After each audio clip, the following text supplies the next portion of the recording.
Hello guys, good morning. ఈరోజు సోమవారం.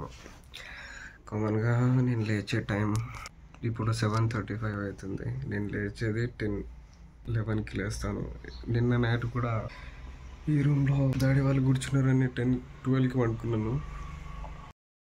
ఈరోజు సోమవారం కాబట్టి నేను టెంపుల్కి వెళ్ళాలి. మా మమ్మీ డాడీ బయటకు వెళ్ళిండు, వచ్చిన తర్వాత చెప్తాను మీకు. నిజం చెప్పాలి అంటే ఈరోజు నేను ఫాస్టింగ్, కంపల్సరీ టెంపుల్కి అయితే పోవాలి.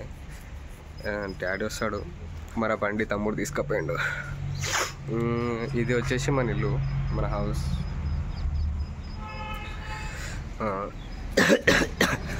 నేను పడుకునేది ఈ రూమ్లోనే. మొత్తం మనది ఓపెన్ ప్లేసే. ఆ బైక్ అయితే మనది కాదు, అక్కడ కనిపిస్తున్న వెహికల్ కూడా మనది కాదు. పైన రూమ్కి వచ్చిన వాళ్ళది ఉంటుంది. ఇది మన డీజే. ఒకసారి మొత్తం టాపర్ ఎత్తిన తర్వాత కూడా చూపిస్తాను ఈరోజు ఏంది అనేది. మొత్తం టోటల్లీ ఫుల్లీ చేస్తా వీడియో. ఈరోజు ఏంది అని చెప్పేసి మొత్తం వీడియో చేస్తాను నేను.